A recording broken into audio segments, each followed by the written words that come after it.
Bhim army Bharat Ekta mission ಪ್ರತಿಭಟನೆ. Bhim army Bharat Ekta mission ಸಂಘಟನೆ ವತಿಯಿಂದ ನಗರದ ಕ್ಷೇತ್ರ ಶಿಕ್ಷಣಾಧಿಕಾರಿಗಳ ವಿರುದ್ಧ ಪ್ರತಿಭಟನೆ ಮಾಡಲಾಯಿತು ಎಂದು ಭೀಮ್ ಆರ್ಮಿ ಭಾರತ್ ಏಕ್ತಾ ಮಿಷನ್ ತಾಲೂಕು ಅಧ್ಯಕ್ಷ ಪ್ರವೀಣ್ ಕುಮಾರ್ ದುಮತಿ ತಿಳಿಸಿ, ಸಿಂಧನೂರು ತಾಲೂಕಿನ ಗಾಂಧಿನಗರದಲ್ಲಿರುವ ಶ್ರೀ ಗುರು ಸಿದ್ದೇಶ್ವರ ಪ್ರೌಢಶಾಲೆ ಪರವಾನಗಿ ಹೊಂದಿದ್ದು, ಅಲ್ಲಿ ಅನಧಿಕೃತವಾಗಿ LKG, UKG ಮತ್ತು 1ರಿಂದ 7ನೇ ತರಗತಿಯವರೆಗೂ ಬೇರೊಂದು ಶಾಲೆಗಳಿಗೆ ಟ್ಯಾಗ್ ಕೊಟ್ಟು ಶಾಲೆ ನಡೆಸುತ್ತಿದ್ದು, ನಮ್ಮ ಸಂಘಟನೆ ಗಮನಕ್ಕೆ ಬಂದಿದ್ದು 23/7/2025 ಇದು ಕಾನೂನು ಬಾಹಿರ ಎಂದು ಮನವಿ ಸಲ್ಲಿಸಿದ್ದು, ಇದರ ತನಿಖೆಗಾಗಿ ಒಬ್ಬ ಅಧಿಕಾರಿಯನ್ನ ನೇಮಿಸಿ ದೂರುದಾರರನ್ನ ಕರೆಯದೆ ಶಾಲೆ ಮಂಡಳಿಯ ಅನುಕೂಲತೆ ತಕ್ಕಂತೆ ವಲಯ ಶಿಕ್ಷಣ ಸಂಯೋಜಕರು ವರದಿ ನೀಡಿದ್ದು, ಕಾನೂನು ಬಾಹಿರ ಮತ್ತು ಅಧಿಕಾರಿಗಳು ಖಾಸಗಿ ಶಾಲೆಗೆ ಸಹಕಾರ ನೀಡುತ್ತಿದ್ದರಿಂದ ಸರ್ಕಾರಿ ಶಾಲೆಗಳು ಮುಚ್ಚುವಂತಹ ಪರಿಸ್ಥಿತಿ ಬಂದಿದೆ. ಆದ್ದರಿಂದ ವರದಿಯನ್ನ ತನಿಖೆ ಮಾಡದೆ ನೀಡಿದ್ದು, ಆ ವರದಿಯನ್ನ ಅಮಾನತು ಮಾಡಬೇಕು. ಹಾಗೆ ಶ್ರೀ ಗುರು ಸಿದ್ದೇಶ್ವರ ಪ್ರೌಢಶಾಲೆ ಪರವಾನಗಿ ರದ್ದುಪಡಿಸಿ ಅನಧಿಕೃತ ಶಾಲೆ ನಡೆಯದಂತೆ ನೋಡಿಕೊಳ್ಳಬೇಕು ಎಂದು ಕ್ಷೇತ್ರ ಶಿಕ್ಷಣಾಧಿಕಾರಿಗಳ ಕಚೇರಿ ಮುಂದೆ ಪ್ರತಿಭಟನೆ ಹೋರಾಟ ಮಾಡಿ ಎಚ್ಚರಿಕೆ ನೀಡಲಾಯಿತು.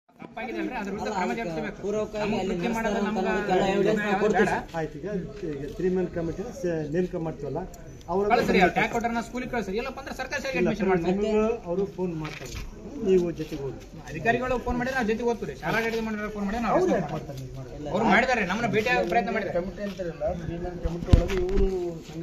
ಮನವಿ ಮಾಡಿದ್ವಿ.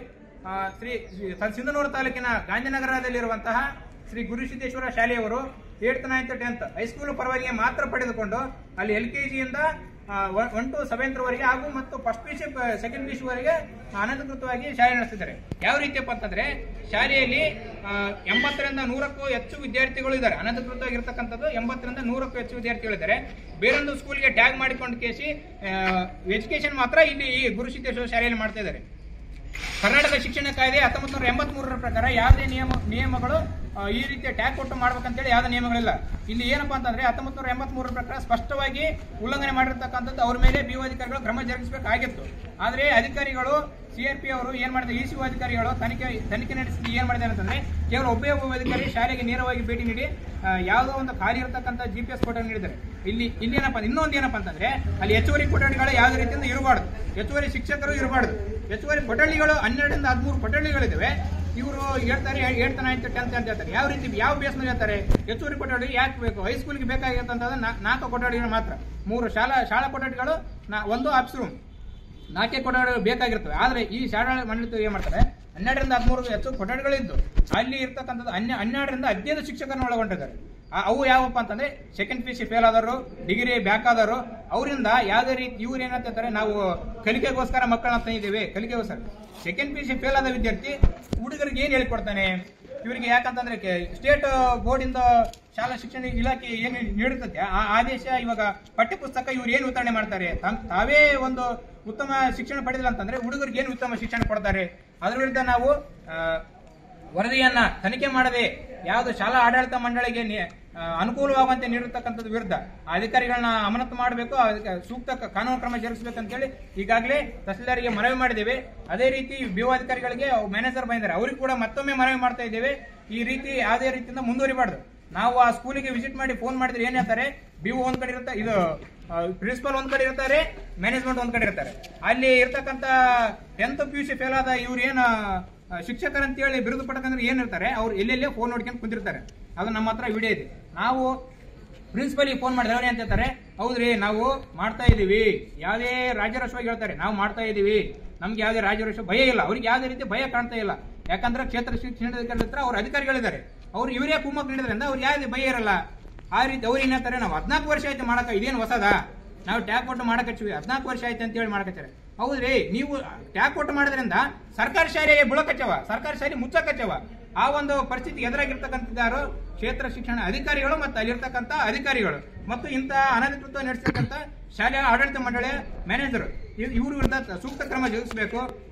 ಮೊನ್ನೆ ಏನು ತನಿಖೆ ನಡೆಸಿದ್ರಲ್ಲ, ಬೇಕಾಬಿಟ್ಟು ವರದಿ ಕೊಟ್ಟಿರ್ತಕ್ಕಂಥ ವಿರುದ್ಧ ಮತ್ತೊಮ್ಮೆ ಅವ್ರ ವಿರುದ್ಧ ನಾವು ಸಾಧ್ಯವಾದರೆ ತಾವೇನಾದ್ರು ಕ್ರಮ ಜರುಗಿಸಿದ್ರೆ ನಾವು ಕಾನೂನಾತ್ಮಕ ಹೋರಾಟ ಮಾಡ್ತೀವಿ. ನಾವು ಕೂಡ ಕಾನೂನು ವಿದ್ಯಾರ್ಥಿಯಾಗಿ ಹೇಳ್ತಾ ಇದ್ದೇನೆ, ನಮ್ಮ ಹಿರಿಯ ವಕೀಲರಿದ್ದಾರೆ, ಅವ್ರಿಗೆ ಕೂಡ ಕಾನೂನಾತ್ಮಕ ಕೋರ್ಟಲ್ಲಿ ಫೇಸ್ ಮಾಡೋಕೆ ನಾವು ರೆಡಿ ಇದೀವಿ. ಆದ್ರಿಂದ ಅದಕ್ಕೆ ಯಾವತ್ತೂ ಅವಕಾಶ ಮಾಡಿಕೊಡ್ಬಾರ್ದು. ಮತ್ತೊಮ್ಮೆ ಹೇಳ್ತಾ ಇದೀವಿ, ಸೂಕ್ತ ಕ್ರಮ ಜರುಗಿಸಿ ಅವರ ವಿರುದ್ಧ ತನಿಖೆ ಮಾಡ್ಬೇಕಂತೇಳಿ ಒತ್ತಾಯ ಮಾಡ್ತಾ ಇದ್ದೀವಿ. ಇಲಾಖೆಯಿಂದ ಏನು ಅದೇ ಭೀಮ್ ಆರ್ಮಿಯವರು ಸಂಘಟನೆ ವತಿಯಿಂದ ನಮ್ಮ ಒಂದು ಮನವಿ ಕೊಟ್ಟಿದ್ದಾರೆ. ಈ ರೀತಿ ಶ್ರೀ ರಾಘವೇಂದ್ರ ಸ್ಕೂಲು ಅನಧಿಕೃತ ನಡೀತಾ ಇದೆ ಅಂತೇಳಿ 1ರಿಂದ 7 ಗುರುಸಿದ್ದೇಶ್ವರ ಶಾಲೆ 1ರಿಂದ 7 ತನಕ ಅನಧಿಕೃತವಾಗಿ ನಡೀತಾ ಇದೆ ಕೊಟ್ಟಿದ್ದಾರೆ. ಈಗಲೇ ಒಂದು ಪ್ರಾಥಮಿಕ ವರದಿ ತರಬೇತಿ ನಾವು ಕಳಿಸಿದ್ವಿ ನಮ್ಮ BCO ಸರ್ ಕಡೆಯಿಂದ. ಅವ್ರು ಏನು ಕೊಟ್ಟಿದ್ದಾರೆ ಅಂದರೆ ವರದಿನ ಈಗಾಗಲೇ ಕೊಟ್ಟಿದ್ದೀವಿ, ಬಟ್ ಆ ವರದಿ ತಪ್ಪಾಗಿದೆ, ಇವರಿಗೆ ತೃಪ್ತಿ ತರ್ತಾ ಇಲ್ಲ. ಆದ್ದರಿಂದ ನಾವೇನು ಮಾಡ್ತಂದರೆ ಈಗ ಮಾನ್ಯ ಕ್ಷೇತ್ರ ಶಿಕ್ಷಣಾಧಿಕಾರಿಗಳಿಗೆ ಇದು ವಿಷಯ ತಿಳಿಸಿದ್ವಿ. ಅವರು ಸಾರಿ ಅಂದರೆ ಆಯಿತು, ಇನ್ನೊಂದು 3 ಮಂತ್ ಕಮಿಟಿ ಮಾಡಿ, ಹೈಸ್ಕೂಲ್ HM ಕೂಡ ಅದರಲ್ಲಿ ಈ BRP CRP 3 ಮಂತ್ ಕಮಿಟಿ ಮಾಡಿ ಹಾಕಿ ವರದಿ ತರಿಸ್ಕೊಳ್ಳಿ ಅಂತ ಹೇಳಿದರೆ ತಮಗೆ ತಿಳಿಸ್ತಾ ಈ ಕೂಡಲೇ ನಾವು ಅದನ್ನ ಕಾರ್ಯಗತ ಮಾಡಿ ಕಳಿಸ್ತೀವಿ. 3-4 ದಿನ ವರದಿ ಕೊಡ್ತಾರೆ. ವರದಿ ಕೊಟ್ಟರೆ ಸರ್ ಈಗಾಗಲೇ ಬಂದರೆ ವರದಿಯಾಗಿ ಏನಿತ್ತು ಸರ್? ಅದೇ ವರದಿಯಲ್ಲಿ ಕೊಟ್ಟಿದ್ದೀವಿ. ಹೇಳಿ ನಿಮಗೆ ಇಲ್ಲ ಕೊಟ್ಟಿದ್ದೀವಿ ನೋಡಿ, ಓದಬೇಕು. 2 ಪೇಜ್ ಕೊಟ್ಟಿದ್ದಾರಲ್ಲ, 2 ಪೇಜ್. ಈ ಸಂದರ್ಭದಲ್ಲಿ ಭೀಮ್ ಆರ್ಮಿ ಅಧ್ಯಕ್ಷರು ಪ್ರವೀಣ್ ದುಮತಿ, ಗೌರವಾಧ್ಯಕ್ಷ ಹುಲ್ಲೇಶ್ ಮುದಗಲ್, ರಮೇಶ್ ತಡ್ಕಲ್, CPMLA ಸಂಘದ ಎಂ ಗಂಗಾಧರ್, ಬಸಲಿಂಗ, ಸಂಜು ಸುಕಲ್ಪೇಟೆ, ಹನುಮೇಶ್, ಮಲ್ಲೇಶ್, ವಿನಯ್ ಇತರರು ಉಪಸ್ಥಿತರಿದ್ದರು. ಬ್ಯೂರೋ ರಿಪೋರ್ಟ್ ಬಾಸುರಾಜ್ ಬುಕನಟ್ಟಿ, ಭಾರತ ವೈಭವ news, Sindhanur. Thanks for watching. Read, discuss and debate with editor Dr. Yan Prashant Rao. Wanted reporters in print, digital and visual media for Bharat Vaibhav Daily Newspaper, BV News 5 Channel and BV Fast Web News from all the talukas of Karnataka, Goa and Maharashtra. If interested, send your resume to 9019229369.